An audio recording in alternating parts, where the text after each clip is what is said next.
Imagine that you are receiving a life sentence, locked up in a huge fortified prison, surrounded by a thick wall that is impossible to break through. Will you accept your fate and remain where you are? Or will you act out like the prisoners we are going to see their story today?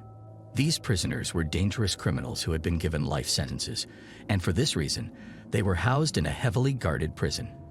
Despite their failures several times and despite all the obstacles they faced, they kept trying to put together the weirdest plans and smartest ideas to escape from this prison. So, let's discover their thrilling story. The events of today's story took place in a prison called Clinton Correctional Facility, also called Dannemora Prison, referring to where it is located. Dannemora is a mountainous area in the north of New York. This Dannemora prison is a maximum security prison, one of the most heavily guarded and fortified prisons, meaning that its security is at its highest possible level according to American prison standards. And such prisons only house the most hardened murderers and criminals. Dannemora Prison is located in the middle of a small town where about 5,000 people live, which is something unusual. Most prisons like this are located in isolated areas or on the outskirts of cities, so it's strange that a prison like this is located in the middle of a town surrounded by residents. Anyway, this Dannemora prison is surrounded by a 9-meter-long wall. It's so tall that no one can climb it. It is almost impossible, but the hardest part is that the thickness of this wall is up to 2 meters, and the wall is built with concrete reinforced by iron bars. So no matter what was done, it's impossible to be dug or penetrated. Besides, watchtowers spread out along the wall where armed guards are monitoring the prison 24 hours a day. And as I told you before, this area is a mountainous area. What makes this prison more secure is that its walls are built on mountain rocks, so it's impossible to dig an underground tunnel, no matter what kind of tools you have. Literally, this prison has no exit but its doors. Dannemora Prison is a facility from which escape is supposed to be impossible. So who are these prisoners who will try to break out of the impossible? The first prisoner is called Richard Matt. Richard is a murderer who was sentenced to life imprisonment, and he was dubbed the Saw because he once used a saw to cut off his victim's body. In 1997, Richard kidnapped his boss, put him in the car's trunk, and then kept driving for 24 hours, and from time to time, he stopped, opened the trunk, hit him, and tortured him in an attempt to get his money. He used to force him to admit where he keeps his money, but that poor man kept telling him that he didn't hide anything and didn't have money, and the problem was that man was an old man in his 70s. Richard kept driving around, and the old man was in the trunk of the car until he died. After the old man had died, Richard took him to an isolated hut in the middle of the forest, cut off his body with a saw, and threw him in the Niagara River. After this crime, he went to Mexico, where he committed another crime as well. He murdered another person, but the Mexican authorities were able to arrest him, and he remained imprisoned in Mexico for 9 years. He was then extradited to America, and eventually he was put in the Dannemora prison. Until now, 7 years have passed, and he is still in this prison. Every year, he becomes more and more determined to escape. Even his family, and his daughter in particular, says that whenever they'd visited him in prison, he only talked about escape. He wanted to escape by any means possible. One of the things that Richard Matt excelled at was his ability to manipulate and persuade. He was good at manipulating people, and he was sure that he would find a way to manipulate the right people to escape. Throughout his time in prison, escape was his only concern, and he knew that in order to escape, he would need a trusted partner to help him. But who could this person be? The partner was actually the prisoner in the next cell that was attached to his cell, the criminal named David Sweat. And if Richard Matt was the mastermind of the Breakout operation, we can consider David Sweat to be the engineer. David Sweat, from his younger years, was going in and out of prison, and his entire past was a purely criminal past since his teenage years. But the biggest crime he committed was the murder of a police chief. After this crime, David was imprisoned in the Dannemora prison with a life sentence, and he has been in this prison for 12 years until now. During these years, David gained valuable skills through his work in various prison workshops, and he was helping with the electricity work at the prison. Because the prison always used prisoners for repair and renovation work, they would create workshops for them, develop their skills, and train them in aspects such as carpentry, blacksmithing, electricity, and so on. That's why we called David the engineer, because he had many excellent skills in these aspects that would help them in the escape. Anyway, since Richard Matt and David's sweat cells were next to each other, they got to know each other and became friends. And since Richard always thinks about escaping, he told David about his intention, and they started thinking about a plan that could get them out of this place. After a while, they came up with the next plan. They would open the doors of their cells, leave the building to the outer yard of the western side, and they would reach the wall and climb out from that point because it's the furthest point from the watchtowers. But this plan had many problems. First, how would they open their cells? Second, how would they climb the wall? Ultimately, they decided to deal with the problem step by step. First, they needed a way to open the cells, whose locks were supported by screws that required a special screwdriver called Torx. But of course, they didn't have any tools, and this screwdriver was not available in any prison workshop. The only solution was to find someone out of prison who could get them the screwdriver they needed. Richard knew right away who he was going to target. He was going to target the head of the sewing workshop, who was a lady called Joyce Mitchell. Richard and David both used to go to the sewing workshop in prison. Joyce Mitchell was in her late 40s, and she was in a bad relationship with her husband. She was in an unhappy marriage. So Richard started to get close to her and talk to her. As we mentioned before, Richard was good at manipulating people. So Richard started to get close to Joyce and convince her that he loved her, and they started to get into a relationship. Little by little, Richard started to ask her for some simple things that were not allowed to be given to him, but at the same time, things that were not dangerous. The first thing he asked for was a pair of glasses with LED lights that helped with reading at night, because the light turns off in the cells after 10 o'clock. So Joyce brought him the glasses, and Richard kept asking for simple things from time to time, things that were not appealing to suspicions. We can say that it was like he was pulling her little by little towards something bigger. No matter how strong their relationship was, and no matter how much Joyce fulfilled his requests, it would be difficult for him to ask her for a screwdriver without the risk of her turning on him. So Richard needed something that would assure him that she would never turn on him. Imagine that he asked her for obscene pictures of her. Of course, you would say that it is impossible to accept something like this. She would not be that stupid. But once again, let me remind you that Richard was malicious. He knew how to manipulate people and persuade them. Eventually, he managed to convince Joyce that he loved her, and in the end, he was able to convince her to give him the pictures. Now, after he had the pictures, Richard knew that Joyce had become a toy in his hands, and he could manipulate her as he pleased and ask her for anything. Even if she didn't obey him out of love, she would definitely obey him out of fear of scandal. And indeed, Richard asked her to bring him the Torx bit he needed, with which he would be able to unscrew the lock screws on the cell door. Joyce brought the screwdriver bit and gave it to him in the workshop.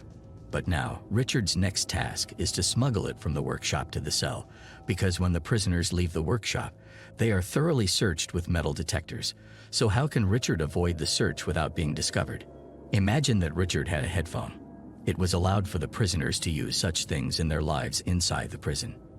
The headphone had metal inside, and the metal detector would make a sound when it passed through it. So Richard put the screwdriver bit inside an empty place in the headphone. Richard was able to go through the search and get out of the workshop without any problems. And when he arrived at the cell, he handed the screwdriver bit over to his neighbor, David Sweat. David started trying to use the Torx bit to unscrew the lock screws. For several days, each one kept trying to unscrew the lock of his cell, but it was not working. Here, the two partners realized that their plan would not work. The first attempt failed, but this did not mean that Richard and David would surrender or give up the idea of the escape. On the contrary, they became more persistent and immediately started thinking of an alternative plan. This time, David started thinking, saying that if we can't get out of the doors, we must get another exit. And the first thing that came to his mind was the vent. Every prison cell has a vent in the back wall, and David knew that if he could open this vent, he would enter the place known as the catwalks, which is a term used to refer to the back area behind the prison cells, which looks like a tunnel where the power lines and ventilation pipes are extended, and all the extensions that the prison cells need. David had actually entered the catwalk several times before. He was allowed to enter to do some electrical repairs on some of the cells because, as we said, the prison uses prisoners for repairs, manual work, renovation, and things like that. David entered the catwalks several times, so he knew the place and the kind of back extensions. For David to enter that space, he needs a tool to cut the cover of the vent opening so that he can remove it to go through. Here it was Richard's turn to get the right tools. Of course, they needed a sharp tool to cut out the vent cover. Richard immediately thought about Joyce. He asked her to bring him hacksaw blades. These blades were bigger than the screwdriver bit, so he couldn't place them inside the headphones as he did the first time. Here came the turn of Richard's second ally. Joyce wasn't the only person Richard manipulated. During the years that Richard spent in Dannemora prison, he got to know a guard named Gene Balmer. Gene was the guard supervisor in the prison ward where Richard was. Richard and Gene had an unofficial agreement that Richard would maintain calm and stability in that prison ward. Due to his strong personality, Richard was like a leader and had control over the prisoners. And in return, the guard, Gene, will allow him to get some special privileges. Of course, these privileges did not include the ability to smuggle dangerous items or tools that could help him escape. Richard didn't tell the guard Gene that he wanted to smuggle hacksaw blades, but he took advantage of his friendship with Gene to leave the sewing workshop without being searched. When Richard entered the sewing workshop, he took the hacksaw blades from Joyce, went to the bathroom, and stuck them on his chest. He left the bathroom and pretended to be suffering from a stomachache. In such a situation, the procedure is that a guard comes and accompanies the prisoner to his cell after searching for him. But in this case, the accompanying guard was Gene.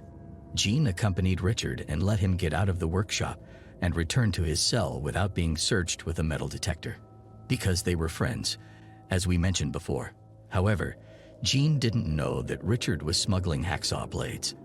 Afterward, Richard handed over some of the blades to David, and each of them began to cut out the cover of the back vent opening of his cell.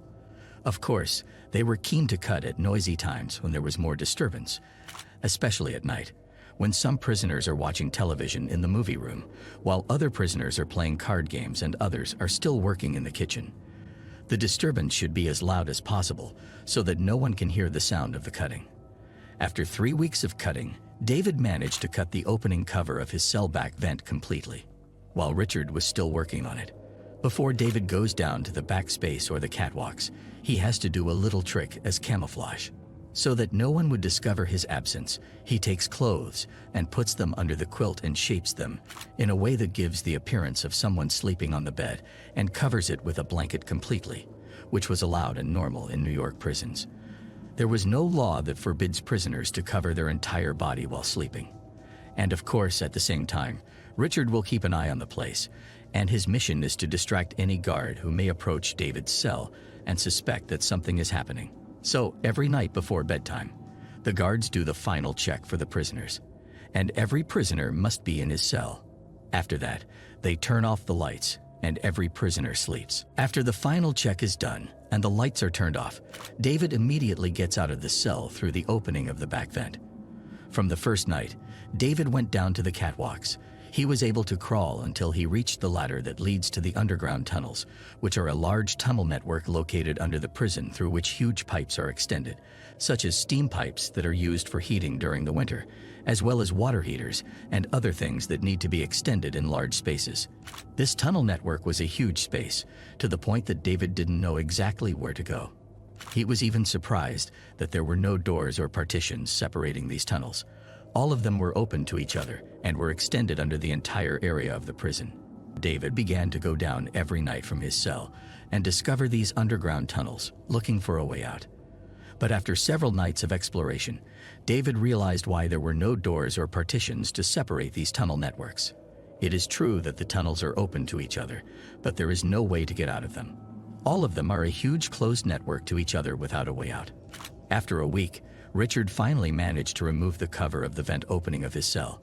But the two partners agreed that David would continue to discover the underground tunnels because of his agility and lightness, unlike Richard, who was fat. But the problem now is that David has been going down to these tunnels every night for a week without a result, so they needed a new plan. After a while of thinking, they got an idea. Next to the prison, there was a power generation station that was about 200 meters away from the prison wall.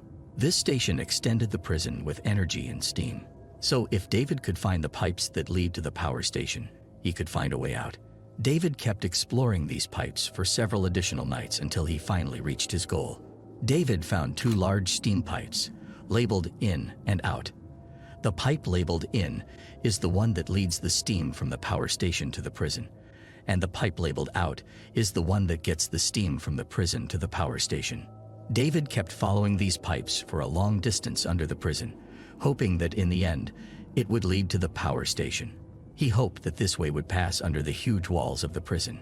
David kept following the pipes until he reached the end, but the end was not as he hoped for. David reached a wall through which the pipes passed. The happy thing is that this was not the thick wall of the prison. David concluded that when they built the prison, they did not care about fortifying the walls of the underground tunnels. It was a normal wall, which is much easier to break through than the 2-meter thick wall. Although David did not have any suitable digging tools except for the hacksaw blades, he started working immediately and began digging in the wall with blades that were not designed for digging at all. He knew that it would take time, but at least it was possible. So David kept digging every night. He was digging in the cement that sticks the stones together. The process was very slow, but he was making progress. The situation remained the same for about a month until one night, David found a treasure. When David came out of his cell that night, while walking in the tunnel, he saw a big red box. He opened it, and he was surprised by all the kinds of tools he hoped for. In fact, this box was the toolbox of workers who worked in the maintenance works inside the prison tunnels. This box was not supposed to be there, but these workers were not prisoners, and when they entered the prison, they had to be searched. So as to reduce the time of the search while entering the prison from the main gate, the deputy chief of the prison allowed them to keep their tools in the tunnel away from the prisoners. They had never expected that there would be prisoners who could reach this place without permission. The most important tool that David got in the box was a hammer. The hammer would help him break through the wall much faster than he expected. David kept digging for 2 weeks until he finally opened a wide opening in the wall that he could go through. He was so happy that he could get out of the hole he had dug, but this happiness was destroyed when David realized that this was not the last wall. He saw another wall through which the pipes passed, and when he approached the wall, he realized that this was not an ordinary wall. It was an extension of the huge outer wall that was 2 meters thick. David was standing in front of the wall in a state of shock. After all this work and effort, is this the result in the end? It is impossible to accept this. David returned to the cell and told Richard about the wall. The two partners decided to keep digging in this wall until they reached the other side, no matter how long the process took. Even if it took 10 or 20 years, it does not matter. They will continue. They even laughed when they remembered that the hero of the famous movie, The Shawshank Redemption, took 20 years to dig a tunnel to escape from prison. The two partners took turns every night digging in the huge wall. Each time one of them went down and dug. It was very difficult. The slow progress demoralized them, especially with the amount of effort expended. Imagine going down every night to dig with all your effort for hours and hours and only seeing the simple, trivial result. However, Richard and David continued to dig every day until one night, when David opened the red toolbox and found a digging drill. He was happy. Finally, they have a tool that can really help them dig the huge wall. Even with the use of the drill, it would take a long time, but at least now it has become more realistic and possible. But the problem is that the drill did not have a drill bit. David went back to his cell and told Richard about it. Richard was happy with the news and immediately began to think about how he could find a drill bit. Of course, the first person Richard thought about was Joyce. Joyce would definitely get the drill bit because she is now considered a partner in the operation. She even agreed with them that when they escaped from the prison, she would be waiting for them outside in her car to escape, and in the end, the three of them would go to Mexico and live there. Richard was sure that Joyce would get the drill bit, but he did not know how he could smuggle it to the cell. After a while of thinking, he got the right idea. The prisoners could buy food from the prison cafeteria, but everything in this cafeteria was cooked. It was not allowed for the prisoners to take something uncooked with them. Although this was against the rules, it was common for guards to allow the smuggling of raw meat for prisoners who have a good relationship with them. And of course, Richard had an excellent friendship with the guard, Jean Balmer, whom we mentioned before.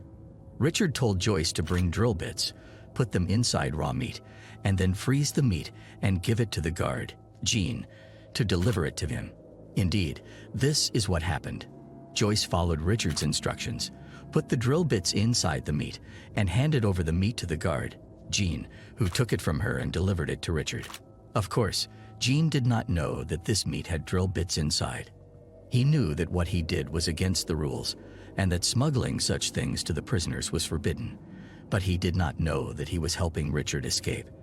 That night, David went down to the tunnels with the drill bits. He was excited that the real digging operation would finally begin. But his excitement evaporated in a moment when he found out that the red toolbox was not in place. The box disappeared. David was disappointed. He felt like the world was against him. Once again, he went back to the starting point. The only thing that was left for him was the hammer because it was not inside the toolbox but was next to it. The situation was very tense, but Richard and David decided to continue. They had to get out of this place no matter how. They continued the same way, hitting the wall and digging and using the hammer. This lasted for several days, specifically until May 4, 2015. On this date, a great transformation happened and an unexpected exit was opened for them. During the past period that they were working on digging this wall, there were hot steam pipes next to them, and they were feeling the heat. But that night, David did not feel any heat coming from the pipes. He realized that the prison had stopped the hot steam that was used to heat up because the winter was over and it was summer. This pipe in front of David was a large pipe with a 60 centimeters diameter, which would be large enough to enter through. It may be a bit tight for his friend Richard, but this pipe is the exit. So immediately, David informed Richard about the situation, and he was very happy. But he knew that, at the same time, he would need to lose weight to be able to get out through this pipe. From that moment on, he began a very severe diet. He almost didn't eat anything except when he was forced to. He was only living with water. At the same time, David started to go down every night to the steam pipe and cut it out with the hacksaw blades he had. The process was slow, but he was trying to make big progress. Little by little, within a week, he was able to cut out an opening in this pipe. David entered the pipe, and it was clear that this pipe went through the outer wall of the prison, the 2-meter thick wall that they were unable to dig. This pipe was really their way out. Finally, they got the exit that they had been looking for all these past months. But there was still one problem. Now they had to open another opening in the pipe after the wall, meaning that he had to enter the pipe, crawl until he crossed the wall, and then cut out another opening from inside the pipe. However, cutting out the pipe from the inside was 1,000 times harder than cutting it from the outside. The pipe from the inside was narrow, and David could barely move, let alone cut the pipe from the inside. Nevertheless, David was determined to finish this job. He kept working on this operation and kept coming down every night and cutting until he finally managed to open a hole from the inside after 3 weeks of work. David got out of the hole and found himself in a new tunnel. He was sure that he had crossed the huge wall of the prison, but he didn't know exactly where he was. He kept walking a bit inside the tunnel, and he immediately realized where he was through the smell that he smelled. David had never in his life been so glad to smell such an unpleasant smell as he was this time when he realized he had reached the town's sewage system. As he walked a bit along the tunnel, he found a ladder that led to the sewer system opening. He went up using the ladder, opened the manhole cover, and found himself in the streets of the town. David was over the moon to the point that he thought about escaping and leaving Richard behind. But after a while, he decided to calm down, close the cover, go back to the tunnel, and then to his cell. When Richard heard the news, he was so happy, and the two partners started preparing themselves for the big escape. The next morning, Richard told Joyce that they were going to escape that night at 11:30 p.m. and told her where the tunnel led so she could wait for them there in her car. That night, on June 6, 2015, Richard and David left their cells after putting their clothes under their bellies. They went through the tunnels until they reached the pipe. David passed through the pipe easily, followed by Richard. But the latter, despite losing a lot of weight in the past month, got stuck and couldn't crawl. He panicked and started yelling at David, who asked him to be quiet. Otherwise, they were going to be exposed.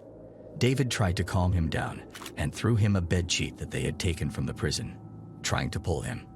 After suffering, they finally managed to get to the second opening and get out of the pipe. Fortunately for them, apparently no one had heard Richard screaming. Anyway, David and Richard arrived at the ladder, and David went up to the manhole cover and took a look to make sure that Joyce was there and waiting for them in her car. However, he turned his head in all directions, and there was no trace of Joyce or her car. Then he went down again and told Richard about it. Richard asked him to wait a few more minutes. What they didn't know was that Joyce, in fact, was afraid of this operation and was in a state of panic to the point that she went to the hospital. The two partners waited for her for about a quarter of an hour, until midnight. David went out again to see if she had come, but she wasn't there. David and Richard realized that they had to leave this place right away because it was 12 a.m. and there were only 5 hours left for the morning check for the prisoners, so they didn't have time to waste. They had to leave this area as soon as possible. At 5 a.m., it was time for the morning check of the prisoners, and the guards were under an unimaginable shock when they discovered that Richard and David were not in their cells, and then they were even more shocked when they discovered that there were 2 openings in the wall. Immediately, the alarm system was turned on, and the police were reported. This incident was huge. The media began to cover the case from the very first hours, and the governor of New York arrived at the prison and checked the place by himself. He went down to the underground tunnels of the prison and saw the holes that David and Richard had made. Then he held a press conference and announced that he would do his best to arrest them, and anyone involved in this case would be punished. The security response to this escape was unprecedented in New York. The authorities knew that these 2 criminals were among the most dangerous types of fugitives, and they had to be arrested as quickly as possible. The plan was to conduct a large-scale search involving officers from various law enforcement agencies, including police, forest rangers, and the FBI, and all units that could be used in the search were recruited. These forces began a large-scale search operation by land and air, and a large number of security checkpoints were established in various areas surrounding Dannemora. At the same time, Richard and David were hiding in the forest at the farthest point they could reach during the 5 hours before discovering their escape. At some point, they decided to separate from each other because it would definitely be harder to arrest them together if each of them was going in a different direction. This large search operation lasted 21 days until June 26, 2015. On this date, Richard was caught 80 kilometers away from the prison. The police surrounded Richard next to a hunting hut in one of the forests. It was clear that Richard could get a gun from this hut when the police besieged him. He raised the gun at them, and the police shot and fired him dead. The strange thing is that they later discovered that the gun he had was empty, which means that Richard mostly did not want to be caught and go back to prison, and he preferred to die. This was his way of making the officer shoot him. As for David, he was arrested 2 days later. On June 28, 2015, David tried to cross the Canadian-American border and enter Canada, but one of the border guards knew his identity, aimed his gun at him, and ordered him to stop. David refused to surrender and immediately started to run and try to cross the border to Canada, which prompted the guard to gunfire on him. David was shot in the leg and fell down. He was then treated and caught alive. The chase that lasted for 23 days was finally over, the chase in which more than 1,500 security officers participated, the chase that ended with Richard Matt's death, and the arrest of David Sweat. After investigating with David, he admitted all the operation details, what happened, how they carried it out, and who were their accomplices. Right after that, Joyce Mitchell and security guard Gene Ballmar were arrested. For David, a life sentence was added to his previous sentence, and he is still in prison to this day. As for Joyce, she was fined $86,000 and sentenced to 4 years in prison, and the guard, Gene, was fined $5,000 and sentenced to 6 months in prison because he did not know that he was helping them escape. We have reached the end of our story. Do not forget to like and subscribe. Thank you for watching. See you in the next video. Goodbye.